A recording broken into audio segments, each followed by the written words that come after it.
Good morning. Where to begin? There was so much happening today.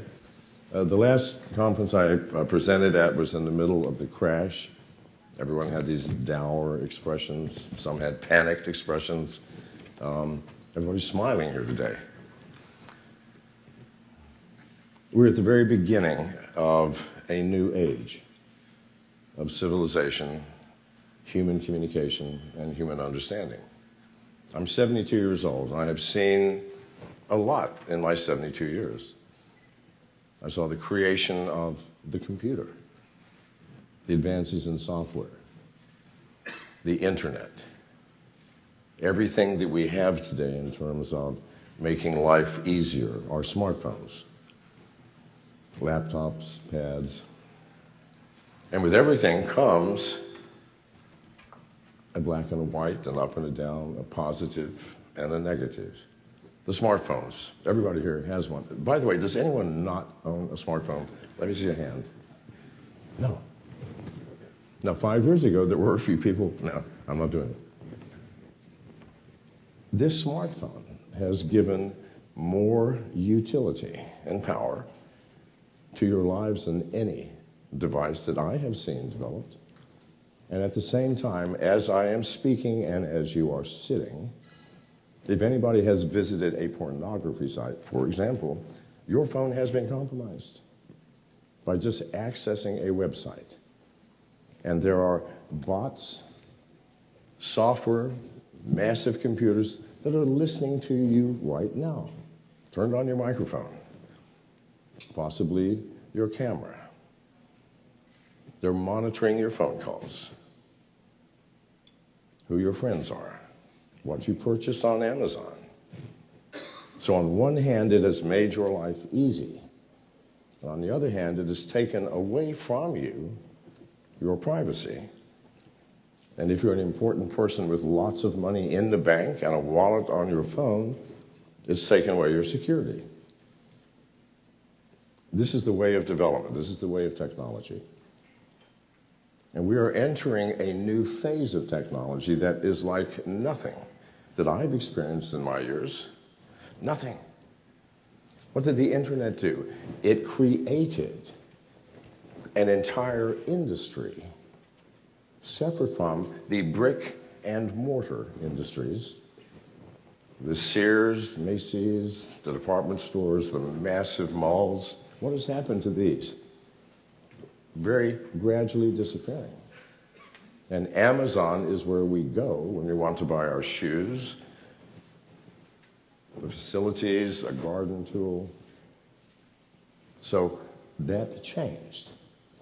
This, the blockchain, the advances in cryptocurrencies, will make the internet look like a sleeping dog in comparison. Because what will the blockchain do? It's not going to just change an industry from a brick and mortar to an electronic. It will take society as a whole and turn it upside down.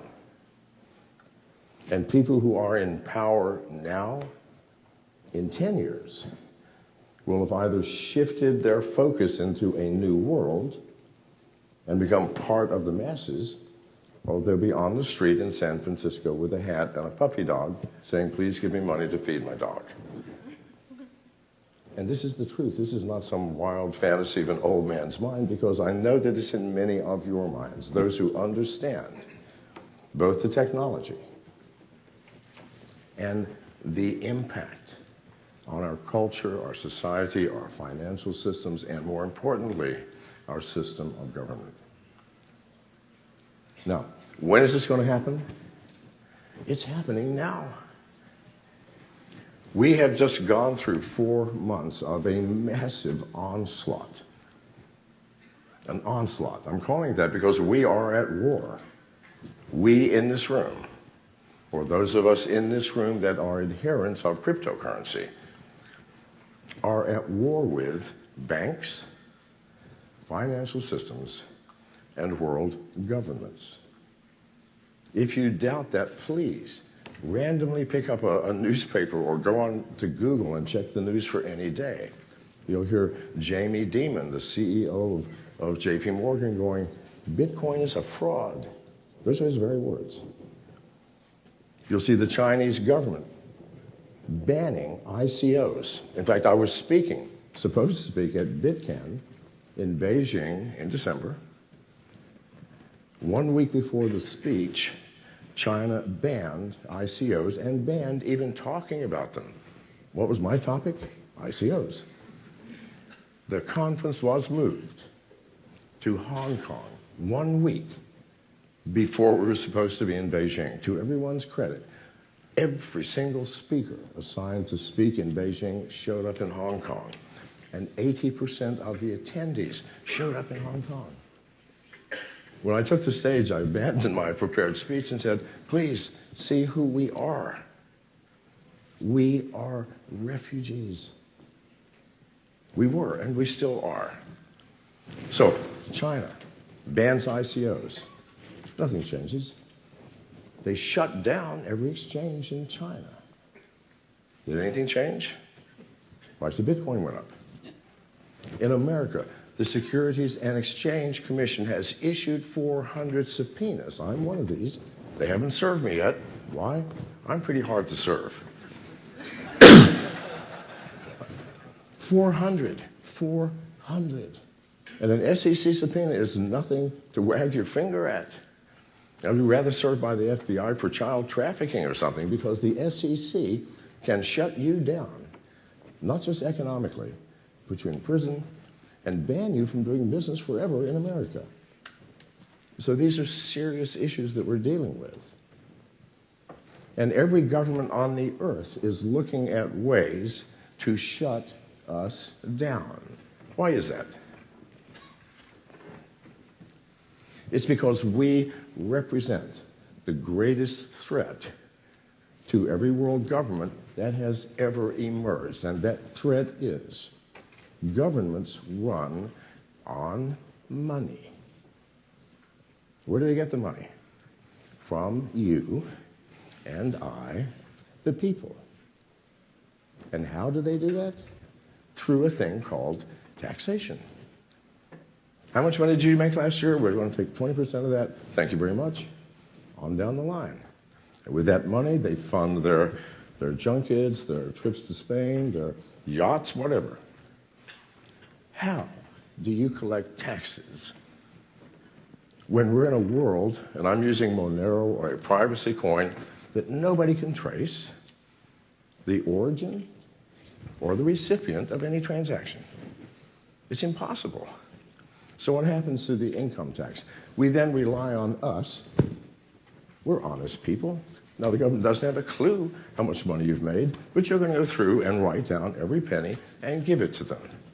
Do you honestly believe that that will happen? And do you think our governments honestly believe that that will happen? It is human nature. If we know we cannot be punished by not reporting our full income, or even any income, we will cheat. I'm sorry. You may look at yourself and, no, not me. I'll put the full amount.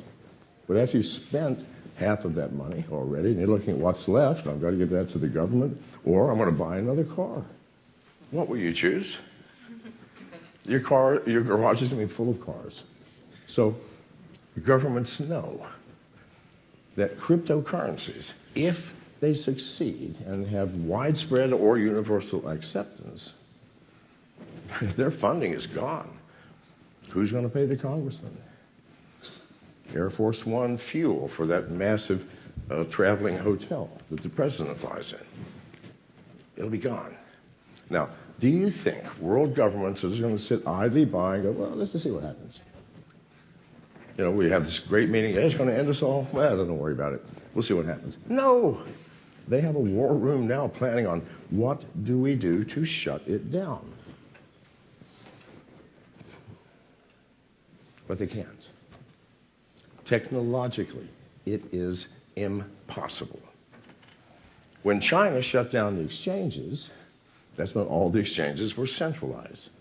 Now, how easy is that? I can go and just pull the plug on the electricity, exchange over, or raid the offices, bomb the building, whatever. piece of cake. But exchanges are coming out now using a thing called atomic swap that require no central server. And they work. So that if you have a wallet with an atomic swap capability, you are the exchange. Or you are, if there are 1 million wallets, you are 1 millionth of that exchange. And the combination of all of the wallets make the full exchange.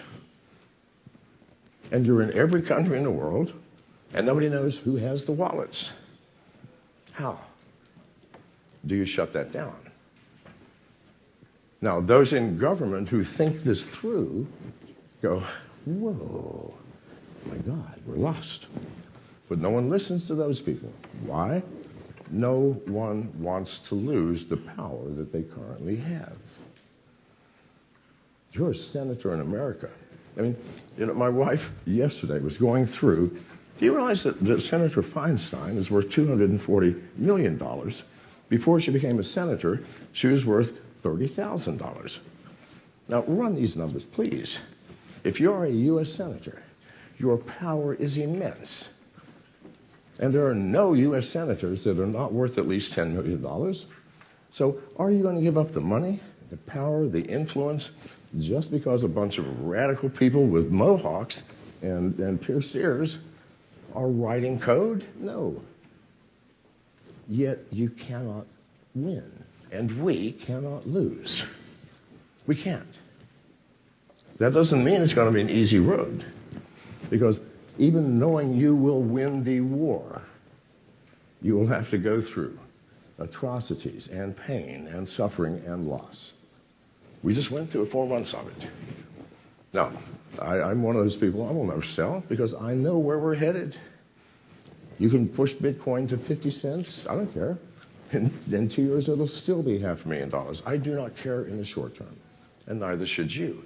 But you must be prepared, not just for market manipulation by those who think they're still in power, and not just threats from the bank to take your credit cards away, which they've done.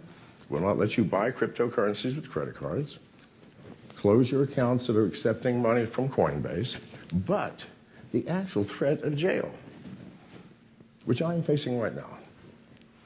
Fortunately, I've been in so many jails that I'm comfortable in a jail, right? I don't have to worry. My wife's not nagging at me to mow the lawn. No, I'm just sitting there, I'll sleep, give me something to read. I get fed 3 times a day, and it's comfortable.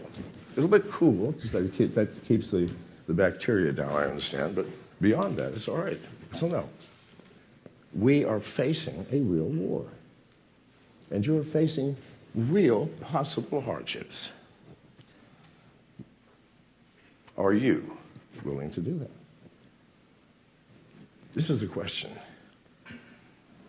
The question of whether or not we succeed in the short term or the long term, we will succeed, depends on you. How strong are your convictions?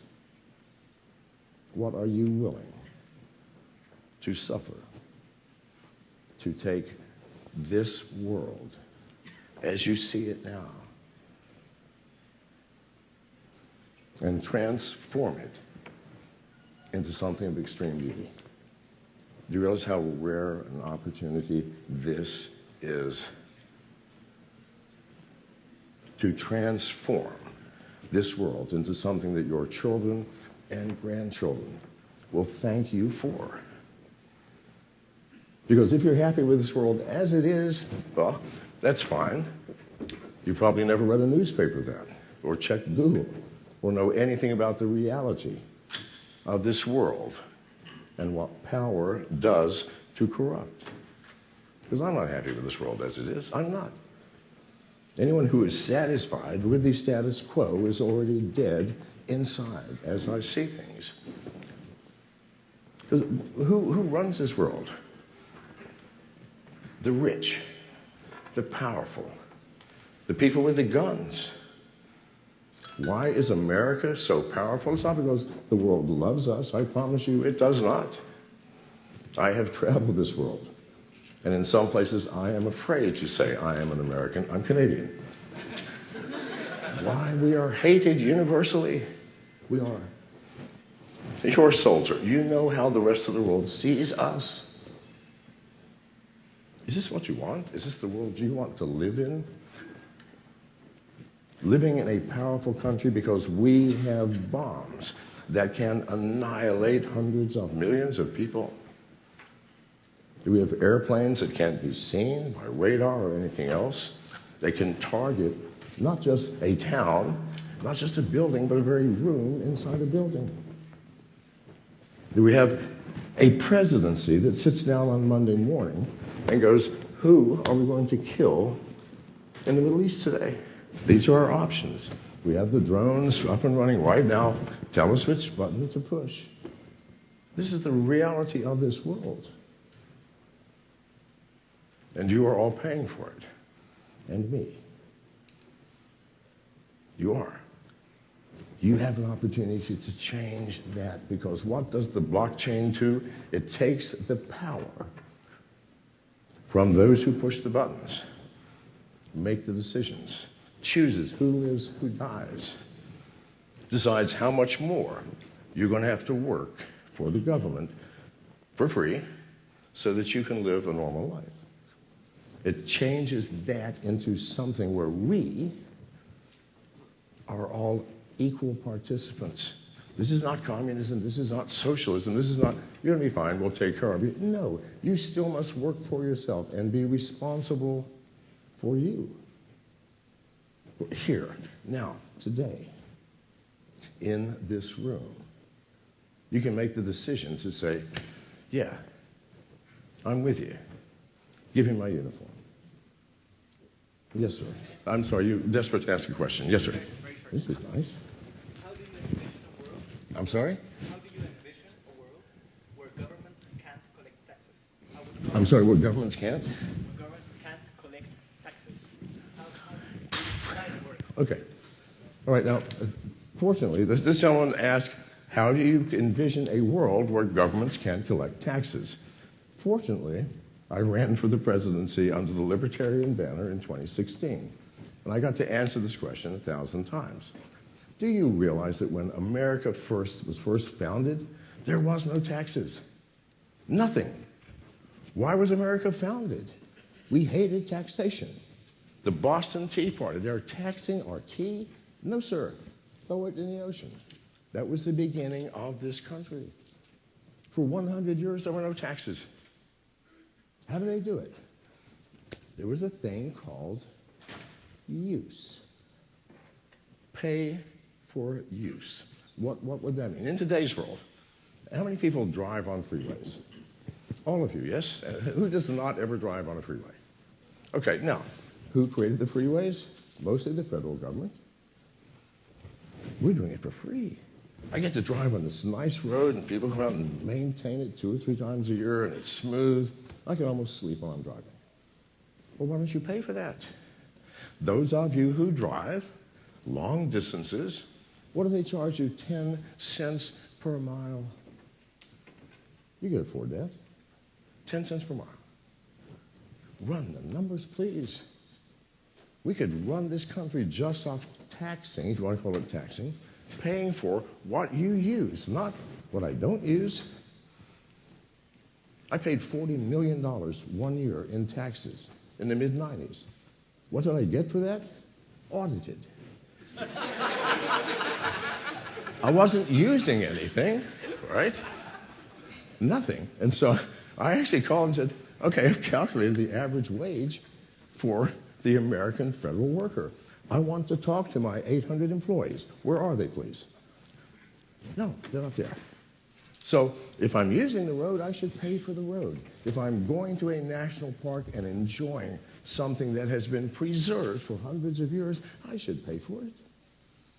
That's not taxing you. It's something you choose to pay for. You don't want to pay for the federal highways, then don't drive on them. Take the back roads. I used to do that. I'm an off-road driver. It's more scenic anyway. So yes, this is how you do it. We don't have to think in that same box that we're living in. How do we want a government without taxes? Pretty damn easy. America did it for 100 years. Did that answer your question? Anyone else have, by the way, a pressing question now, because I may not get you later? Yes, sir? Let's just make this question time. Yes? I'm sorry, sir. Please come forward. I'm old and deaf.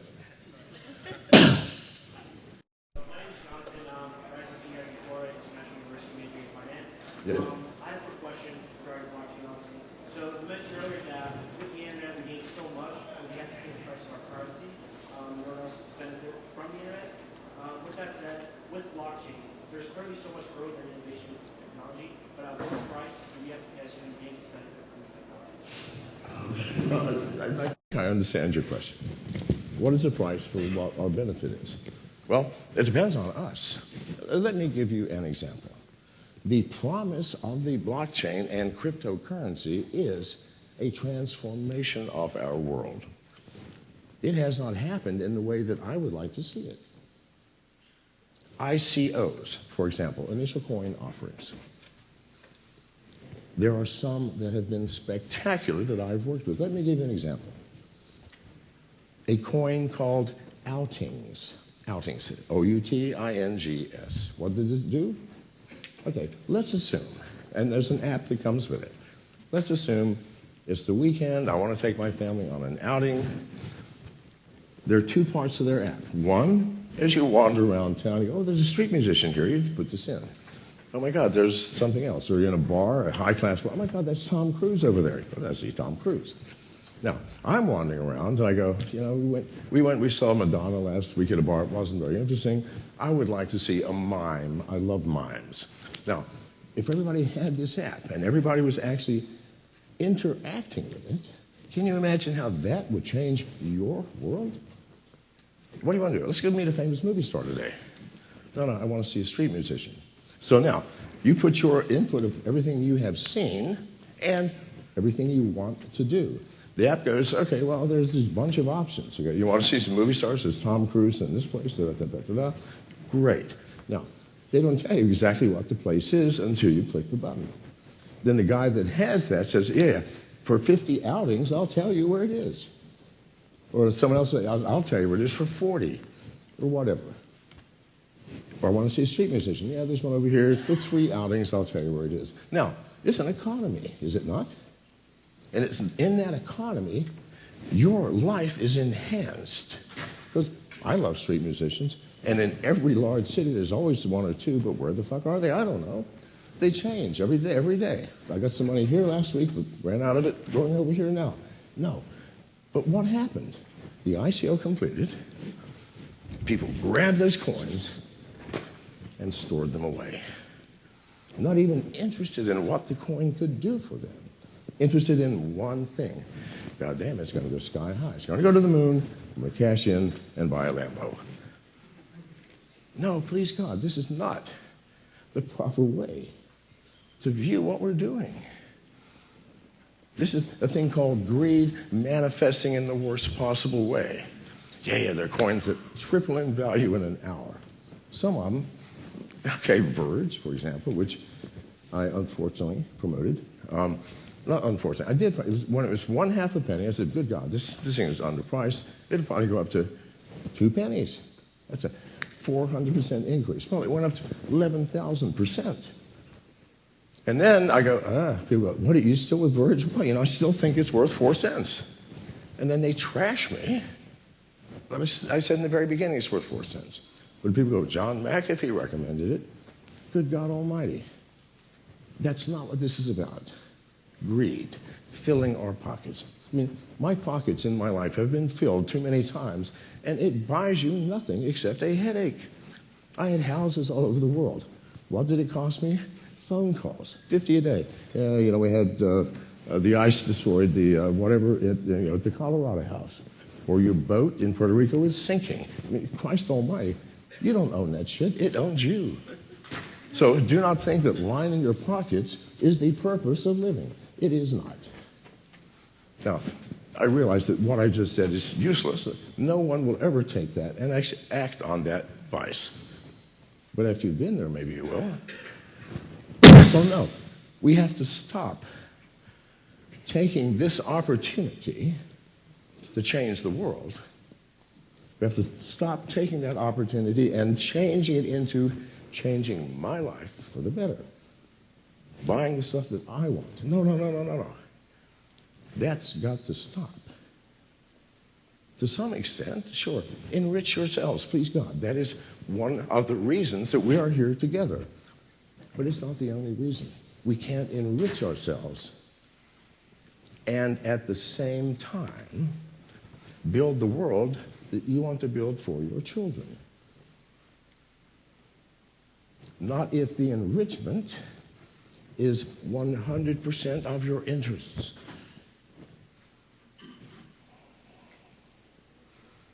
Because you do have children, most of you, I hope, or some of you, and grandchildren.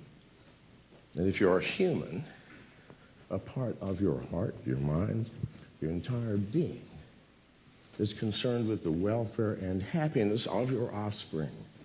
Good God, that's why we have survived as a species. Our mothers and fathers will sacrifice from 18 to 21 years of their life to make sure that you survive and are given the tools and talents so that when you leave home, you have a good chance of thriving. Now, that's part of our DNA. If you allow that part to have any access to your intelligent decisions, then you will at some point choose, yeah, I've got these Allen coins. I'm going to store a bunch away. I want to take half of them and see if I can have some fucking fun. Please. Because in that having fun and using and relating to and interacting with this new technology, your life will be enriched in ways you never dreamed. Your happiness will be fulfilled in ways that a Lambo can't possibly do. But it's up to you. And it's up to you now. Because really there's no other time. If you can't decide now to do something, I promise you won't decide tomorrow. You have the opportunity to take what I have said, let it sink in, and then choose. McAfee is full of bullshit. That's okay. Or maybe McAfee has something to say. That's okay too. Or I wish he'd shut the fuck up because I'm bored and hungry. I don't care. But at least listen for a moment. Not just to me, but to your own hearts, your minds, your entire beings. And I'm going to open it up to questions now, if you have any. You're recommending that effectively we need to express behavioral psychology in code in order to go from an I mindset to a we mindset, right? Well, I don't know about code, okay, or behavior psychology is not my field, my friend. We have to understand what human nature is. Okay, let's start here. Who are we? We're a mixed bag. Everybody here has experienced love at some point because all of you are over the age of 12. Is that true? Anyone not experienced love? Yes. You've experienced caring, grace, happiness, dreams and hopes. And that's a beautiful package. But for every element of this package, you got another package. Grace and generosity, greed, compassion, jealousy, love, fear, hope, and on and on. What are we? We are hateful. We are greedy. We are jealous. We are angry. We are fearful. That's this package. Over here, we are loving. We are kind, gracious, embracing, hopeful. You can't get rid of this side. And you can't live totally in this side. We are a mixed bag. Let's start with there. Now, ask your question again, my friend. And then I'll answer it. So let me rephrase that. We are, as a species, evolving through different stages of There, much better. Psychological Yeah. evolution. We're right now at the Yes. cusp of going Yes. I mindset, Yes. mindset of Yes. scarcity Yes. to a we mindset Yes. of mindset Yes. abundance, right? Yes. In order to accelerate that, in order to actually create a digital backbone for this mindset, we need to go beyond just the current blockchain Yes. technology and build another layer on top of that that is Yes. accounting for this evolutionary step. Right. And let me phrase this a little differently. We are at, you said the word, the cusp, at a balancing point, where we have a choice. For the first time in the evolution of life on this planet, the human intellect can be put into play to determine what our next evolutionary step is. History. Well, let's look at history. What is history? History is a series of lies, starting with the first written word by the first conqueror of the first subjected civilization. Because history is written by whom? The conquerors. Now, sometimes history is obliterated by the conquerors. The Spanish, when they came to the eastern coast of Mexico, they met the Mayan civilization and found hundreds of thousands of written works of beautiful art. What did they do to cherish that, to preserve it? They burned all but 4 books. Why? They were ungodly, unchristian, diabolical. What if the blockchain were there? And the Mayans were part of it. And they go, God, man, the Spanish just came in and burnt this book, and this book was da-da-da-da-da. History becomes inviolate. Please, God, see the power of this, that if history, and it will at some point, will apply the blockchain to the constant growth of human development, which is history, and there will be no more lies. Because consensus says, I'm sorry, that just did not happen. I mean, even today, people are looking back at World War II, where people actually believe that maybe the Jewish people were not annihilated in Germany. I mean, it's a question. If the blockchain were here, there'd be no questions. Well, yeah, go back here to block number 11773345. You can see right how. To that effect. Do you realize that when the blockchain is applied to every aspect of our life, that human deception will disappear? Lies cannot exist in a technological system where every act has a consensus, has an observer, an actor, an interplay. So that when you call home and say, you know, I am working late, you know, your wife doesn't have to say, I don't, you know, so no, you left the office with so-and-so and you checked into this hotel and you're now in bed with her. When you get home, you have to have a long talk with me. In fact, you may not want to come home.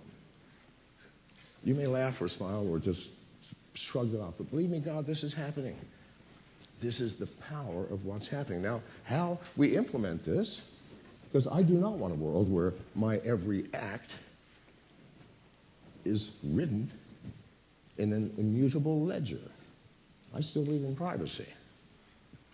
But if you do not think of it now and make your choices appropriately, there will be some smart motherfucker that will end up being the world dictator, and he will implement that system.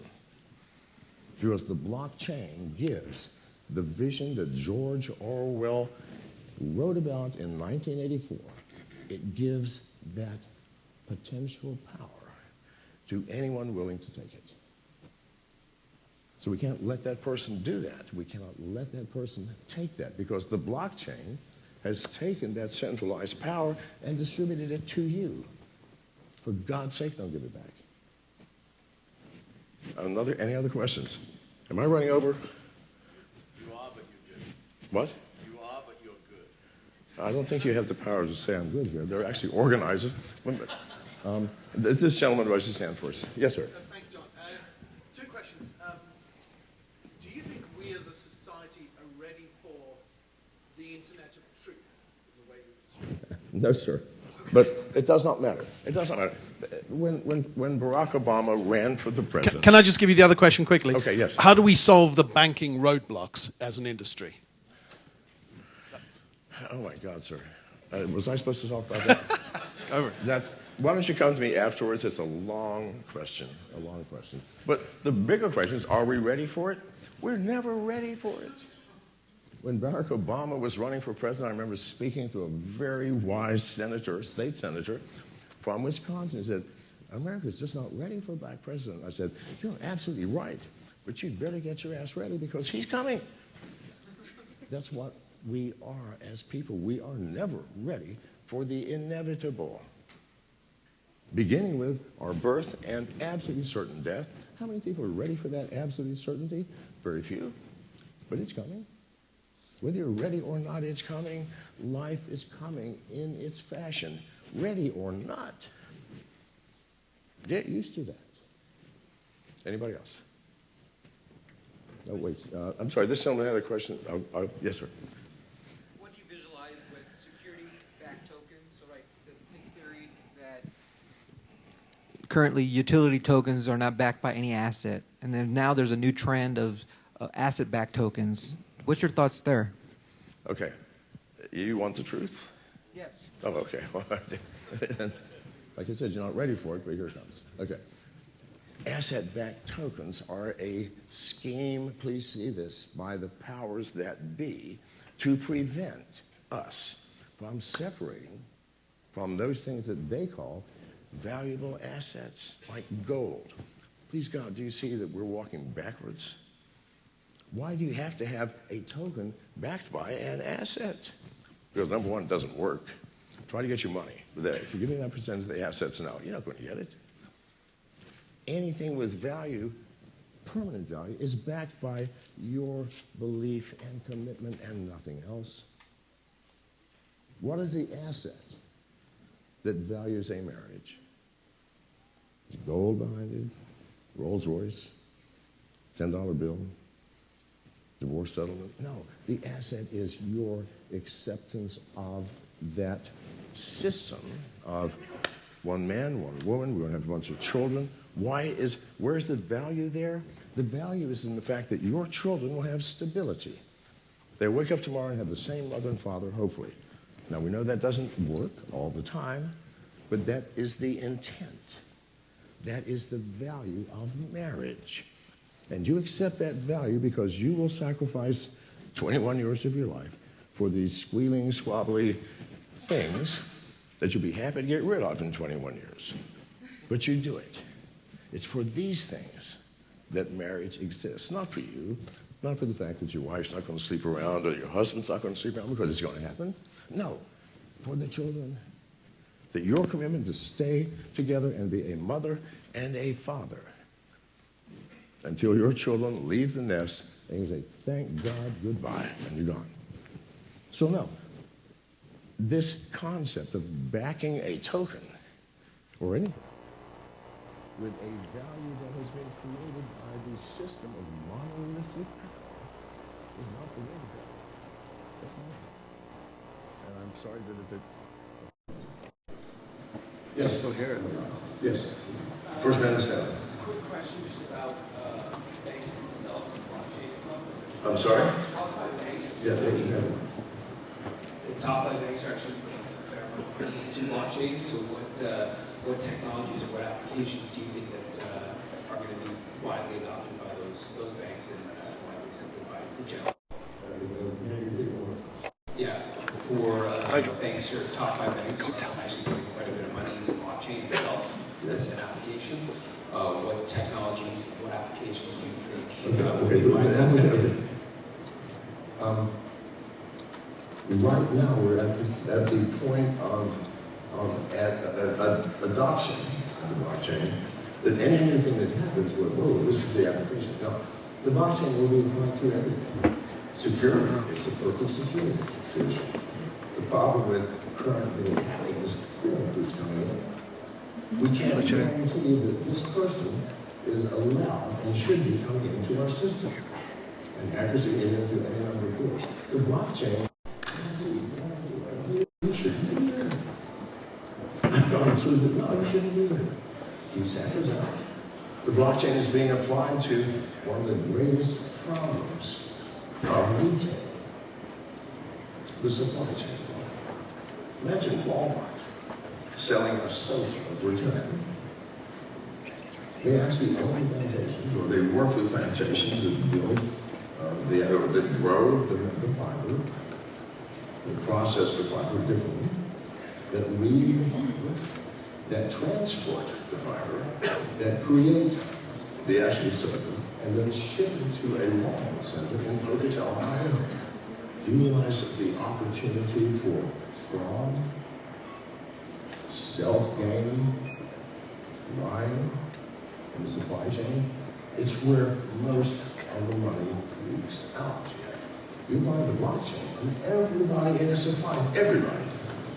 The one guy employs it, hey, in the ride. No way, we all sold a ride. You know, I did 2:15 yesterday afternoon, and you signed it. And we all know that. Including the guy who's next in line to get what you should have done yesterday. It's perfect. There will be no application, no utility, nothing. This we must be aligned to, which is why this is the opportunity to sit down and accept. It's not a matter of understanding, it's not complicated. Accept what it will or can do. And then you must do your part to make sure that we apply it to some way that in dictated will control us and our children and grandchildren forever. And in a way that enhances your life and the life of your offspring. The understanding of nuclear physics did not have to be applied to the building of weapons that will annihilate entire civilizations. We have a choice. You have choices now. Everybody in this room. You look into your own hearts. And I'm sorry about that.